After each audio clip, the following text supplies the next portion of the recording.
Hello and welcome to Bored and Confused, where I review shows based on two criteria. One, was I bored? Two, was I confused? Today's show is No Singing in the Navy, now playing at Playwrights Horizons through April 19th.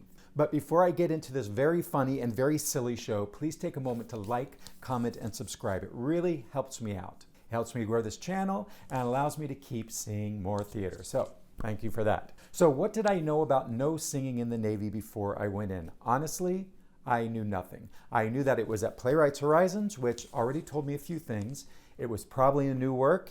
It was probably something a little experimental, and it might be by a playwright that I wasn't familiar with, because that's what Playwright Horizons does, and does really well. I've seen a lot of shows there over the years, and here's the thing. I may not always love the shows, but I never hate them either. It's always an interesting theatrical experience. So if you want to see something genuinely unusual, Playwrights Horizons is your spot. And of course, they have an incredible track record driving Miss Daisy, Clybourne Park, A Strange Loop, shows that started there and went on to win Pulitzer Prizes. Stereophonic started there, which also won Best Tony 2 seasons ago. So you never know quite what you're going to get, but you know it is going to be interesting. Now let me tell you a little bit about the playwright of No Singing in the Navy, Milo Cramer, because if you don't know them, you should. Cramer has been making a name for themselves in the downtown theater scene for years, with shows like Cute Activist at the Bushwick Star, Business Ideas at Clubbed Thumb, and Minor Character, a devised piece created with New Saloon Theater Company that played at the public theaters under the Radar Festival. But the show that really put Cramer on the map was School Pictures, a solo show that won an Obie Award, was featured on NPR's This American Life, which you can find online and listen to, and I recommend you do, and was named the #1 show of 2023 by Vulture. And that was also done at Playwrights Horizons. So this is their second production with the company. Now, No Singing in the Navy actually has some history before this world premiere. It was first developed and presented at UC San Diego, where both Cramer and director Aysan Celik got their MFAs, which is a big reason this production feels like a group of friends putting a show together. Because in many ways, it is. Cramer, Celik, and all three actors have a connection that goes back to San Diego. The show then made its way to New York for this Off-Broadway premiere, running March 18th through April 19th in the Peter J. Sharp Theater. In the program, Cramer writes about the inspiration behind the piece. This was very interesting. It's this idea of the sailor as an American cultural icon. These cheerful, wide-eyed boys in white hats from musicals like On the Town or those old movie musicals. This image is idealistic, innocent, American masculinity, and Cramer was asking, what does it mean that we celebrate that image while completely ignoring the fact that these sailors are part of an imperialistic military machine? As Cramer put it in press notes, it's a, quote, a doomed optimism scrubbed clean of detail. I'm this happy, innocent, masculine, sexy baby, and I'm about to die, end quote. And that is a fascinating lens, and it's the engine that is driving this whole piece. So, what is No Singing in the Navy about? It's 3 actors and 1 piano. Our 3 sailors, played by Bailey Lee, Ella Nickbacht, and Elliot Segai, are all making their off-Broadway debuts, and they have just arrived in the big city with $100 and 24 hours of leave before they are shipped off to war and to almost certain death. Sound familiar? Yes, it's very much in the spirit of On the Town. That's the basic template. But here's where it gets fun and weird. Early on in the play, the sailors encounter a crab, an actual character who has escaped from a crab bucket and runs into them, and she teaches them how to sing. And this is a problem because the captain has one rule, and that is no singing in the Navy. Of course, they break this rule, and along the way, there's a detour to a lighthouse a woman one of the sailors has fallen for. And my personal favorite is a song where the captain sings about how much he loves sailors, while also seeming to hate himself for it. The subtext, shall we say, is rich, though none of the lyrics spell it out, which means a child could watch this show and not bat an eye. Now, this is a musical, but it's not a musical in the traditional sense, where you have dialogue and then it breaks into a 3-minute fully crafted song with a verse, a chorus, and a button. The writing operates kind of like a stream of consciousness that's set to music. The sailors speak in rhythm, they move in and out of song, and the music ranges from sparse, sometimes just a foot stomp or a single chord, to full-on grooves. It's playful, it's messy, but in the best way, and it's very theatrical. And it's directed with such a broad presentational energy by Aysan Celik that every choice feels deliberately joyful and big. The set design is very minimal. It's a piano, a clothing rack, and those mylar reflective strips that are surrounding the space and shimmering like water. It's simple, it's evocative, and it works great for this kind of off-the-cuff piece. So let me talk about what works and what gave me pause. What works? Almost everything, honestly. The direction by Aysan Celik is terrific. The three performers are committed, they're loose, they're clearly having a great time. The conceptual underpinning, interrogating the golden age of American innocence and its relationship to military violence, is smart and very timely. Cramer has a genuine and singular voice, and there's something quietly radical about making a piece this silly that's also this pointed. Other critics have noticed that Cramer's work has this quality of being at once deeply generous and deeply skeptical. It's warm and subversive in the same breath, and that's very much what's on display here. And it's very childlike, which is disarming. And honestly, it's just a lot of fun.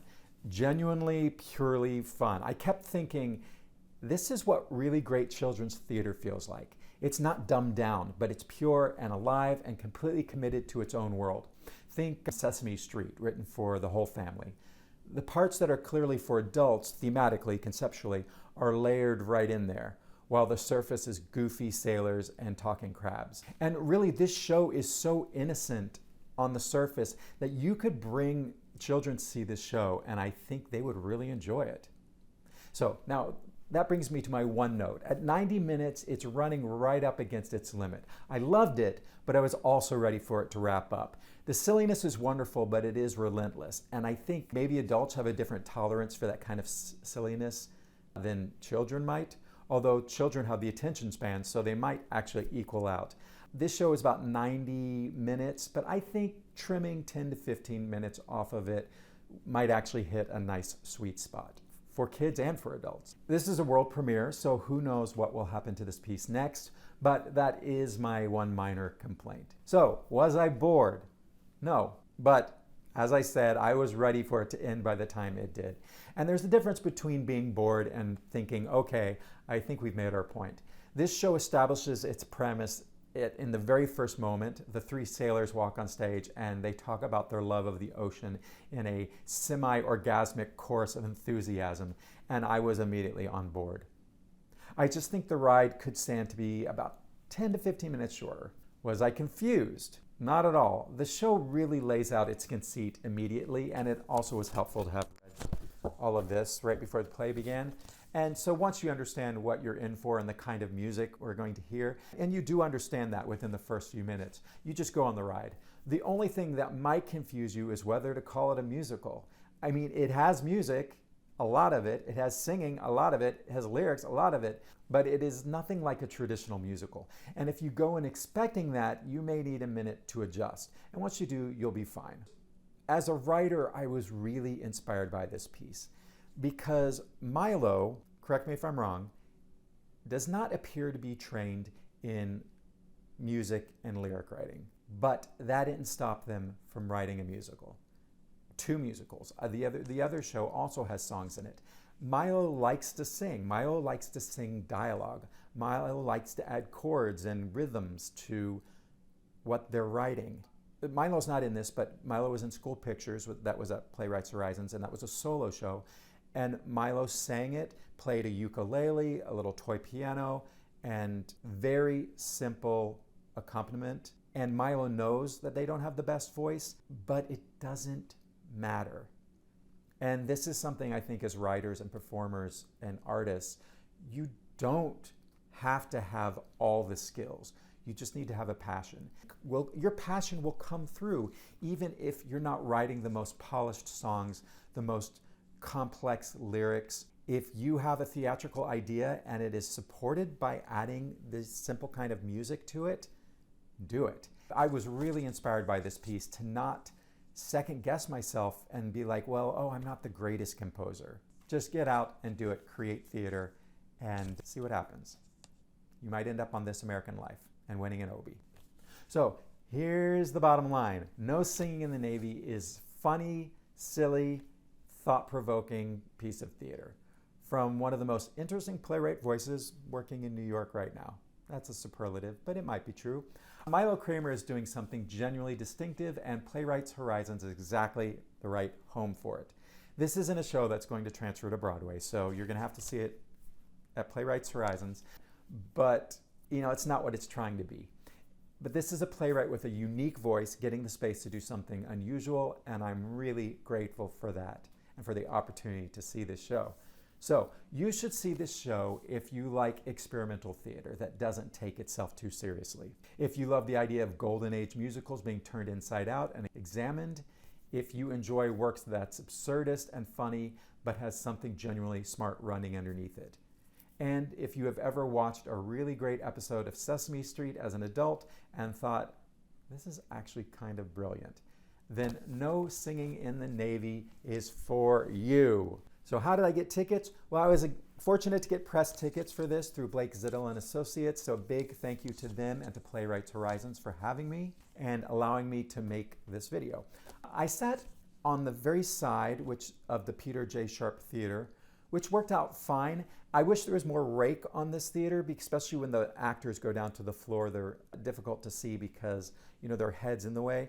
But I think all of the seats in this theater, it's less than 200 seats, I think all of the seats probably have pretty much the same sightline issues with the rows in front of them, except the front row. It's such an intimate space that you're really never that far from the action no matter where you sit. So where to get your tickets?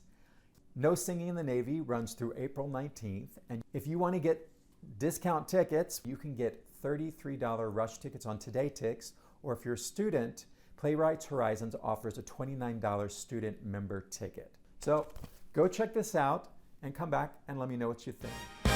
Don't bore me. Don't confuse me. If you do, Then you'll lose me. don't wanna drift away. Wanna stay inside the play. Keep me engaged. Keep me amused with what's in front of me. 'Cause I don't wanna be